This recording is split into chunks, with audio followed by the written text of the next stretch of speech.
بسم اللہ والصلاة والسلام علی سید الانبیاء والمرسلین وعلی آلہ واصحابہ اجمعین۔ السلام علیکم ورحمۃ اللہ وبرکاتہ۔ محترم ناظرین، ایک ایکس مسلم جن کا نام سلیم وستیق ہے، وہ قرآن شریف کے بارے میں کیا بول رہا ہے، آئیے سنتے ہیں۔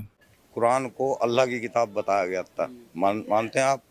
خود بھی مانتے ہیں کہ اللہ کی کتاب ہے؟ بے شک اللہ کے آپ نے الحمد شریف پڑھتے ہیں نا نماز میں، ہر بار 5 بار تو منیمم پڑھتے ہی ہیں۔ ایاک نعبد و ایاک نستعین، یہ اللہ کا کہہ رہا ہے نا یا کوئی اور کہہ رہا ہے؟ جو سورت ہے وہ تو پڑھی جائے گی، یہ اللہ کے جو کلام ہے کہ کسی انسان کے کلام ہے؟ جب کتاب اوپر سے آئی تو کس کی ہوگی؟ اللہ کا کلام ہے۔ ایاک نعبد و ایاک نستعین اہدنا الصراط المستقیم۔ ایاک نعبد و ایاک نستعین کے مطلب ہے یا اللہ ہمیں ان لوگوں کے راستے پہ چلا۔ اب اگر اللہ کی کتاب ہے، اللہ کسی اللہ کو تو نہیں کہے گا، ہے نا؟ اللہ تو نہیں کہے گا یا اللہ ہمیں اس راستے پہ چلا جس راستے پہ تو نے جن لوگوں پہ انعام عطا کیا ہوا ہے۔ وہ کس کو کہہ رہے ہیں؟ اللہ میاں۔ یہ مولوی تھا اور ایاک نعبد و ایاک نستعین کا ترجمہ بول رہا ہے کہ ہمیں ان لوگوں کے راستے پہ چلا جن کے اوپر تو نے انعام عطا کیا ہے۔ بھائی جھوٹ بولنے کی ایک حد ہوتی ہے، اور یہ جب مولوی تھا اس کو یہ نہیں پڑھایا گیا کہ یہ دعا ہے، اور قرآن پاک اللہ تبارک و تعالی نے انسانوں کے لیے نازل کیا ہے، تو اس میں کیا بولتے ایاک نعبد و ایاک نستعین، اس کا مطلب ہے ہم تیری عبادت کرتے ہیں اور تجھ سے ہی مدد طلب کرتے ہیں۔ تو اگر اس کو ہم جیسے نماز میں پڑھیں گے ایاک نعبد و ایاک نستعین، ہم پڑھتے ہیں، اللہ تو نہیں پڑھتا، ہم پڑھتے ہیں، تو ایاک نعبد و ایاک نستعین ہم تیری ہی عبادت کرتے ہیں اور تجھ سے ہی مدد طلب کرتے ہیں۔ اس کے کہنے کے مطابق اس میں کیا ہونا چاہیے تھا کہ تم لوگ میری عبادت کرو اور مجھ سے ہی مدد طلب کرو، یہ ہونا چاہیے تھا۔ جیسے ہم بولتے ربنا آتنا فی الدنیا حسنہ، یہ ہمارے رب، اس کا کہنے کا مطلب کہ اللہ تبارک و تعالیٰ کا کلام ہے، تو اللہ تبارک و تعالیٰ ربنا آتنا، یہ ہمارے رب، کہ اللہ تبارک و تعالیٰ رب کس کو بول رہے ہیں؟ تو بھائی یہ دعا ہے، یہ دعا ہے، اللہ تبارک و تعالیٰ ہم کو سکھا رہے ہیں کہ اللہ سے اس طرح دعا مانگو۔ آگے زید صاحب اس کا جواب دیں گے، جواب بھی سنیے۔ الحمدللہ والصلاة والسلام علی رسول اللہ۔ ویڈیو دیکھی آپ نے، سوال سنا، تعجب کی بات یہ ہے کہ اس کا کہنا ہے کہ میں مولوی ہوں، میں عالم ہوں۔ یہ حافظے کے بعد ہی آ گیا تھا، جب میں مولویت کرنی اسٹارٹ کی تھی نا، تب یہ مولویت کے اندر آ جاتا ترجمہ کرنا۔ وہ پڑھ کے نہیں بنتے، وہ ایسے ہی پڑھتے ہیں عربک لینگویج کے اندر، ان کو ترجموں کا نہیں پتہ ہوتا، ان کو جانکاری نہیں ہے کہ یہاں پہ کیا لکھا ہوا ہے۔ الحمدللہ رب العالمین، وہ پڑھ دیا انہوں نے، ان کو یہ نہیں پتا کہ اس کے اندر یہ لکھا کیا ہے، عربک میں اس کو کہہ کیا رہے ہیں، ہمیں پتہ چلا ہے۔ یہ پڑھ کے نہیں بنتے، یہ پڑھا ہوا ہے بھائی، یہ پڑھا ہوا ہے، اس کو پتہ ہی نہیں ہے، یہ دعا ہے، بندے کو سکھا رہا ہے اللہ تبارک و تعالیٰ کہ کیسے دعا مانگنا ہے۔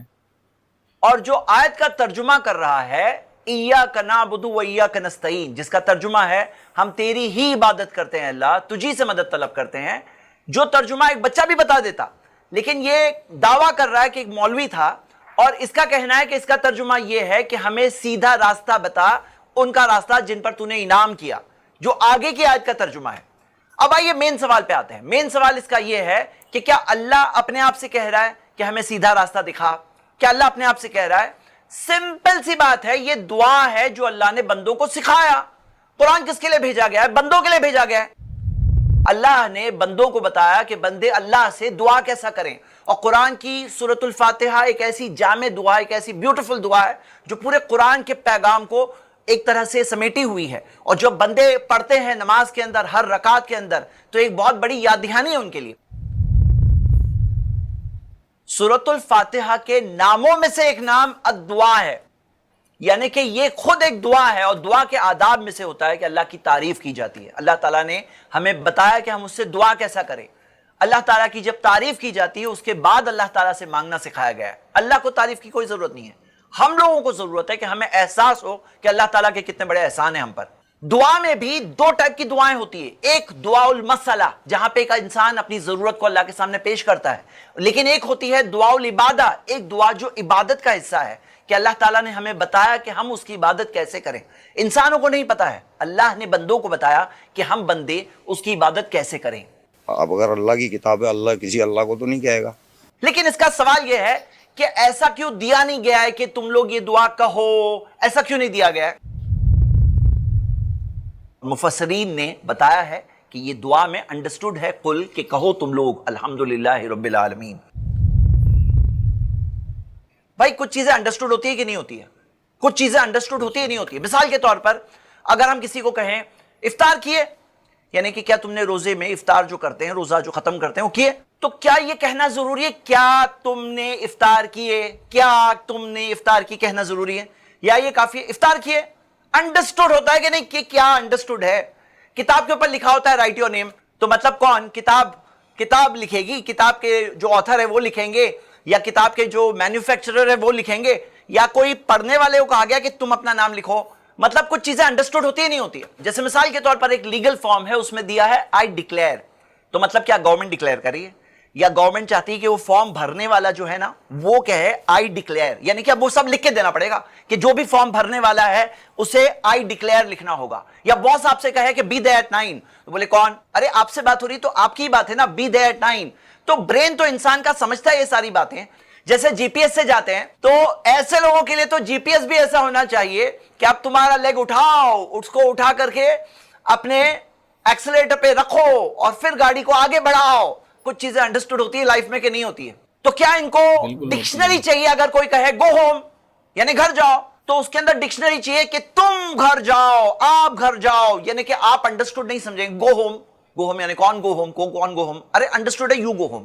اور اللہ تعالیٰ نے انسانوں کے فہم کے لیے یہ کتاب کو بھیجا، یہ ایک دعا ہے، اور مفسرین نے بتایا ہے کہ یہ دعا میں انڈرسٹوڈ ہے قل، کہ کہو تم لوگ الحمدللہ رب العالمین.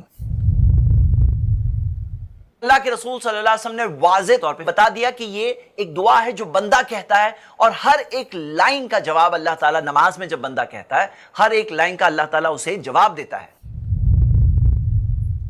اللہ کی کتاب. محترم ناظرین، جیسا کہ آپ لوگوں نے دیکھا کہ اس کا جھوٹ اسی میں پکڑا جاتا ہے کہ یہ مولوی تھا. یہ مولوی بالکل بھی نہیں تھا. ہاں گیا ہوگا پڑھنے کے لیے، لیکن کچھ الٹا سیدھا کیا ہوگا تو اس کو نکال دیا ہوگا، ایسا ہی ہوا ہوگا. تو یہ مولوی بالکل نہیں تھا. اگر مولوی ہوتا تو یہ اتنی چھوٹی سی بات پہ یہ اعتراض نہیں کرتا. اس کو بھی سمجھا دیا ہوتا کہ یہ دعا ہے اور اللہ کا کلام بندے کے لیے اترا ہے. تو بندہ کو سکھا رہا ہے اللہ تبارک و تعالیٰ کہ کیسے دعا مانگنا ہے. اللہ تبارک و تعالیٰ ہم سب کو ان جیسے فتنے باز کے فتنوں سے حفاظت فرمائے. آمین.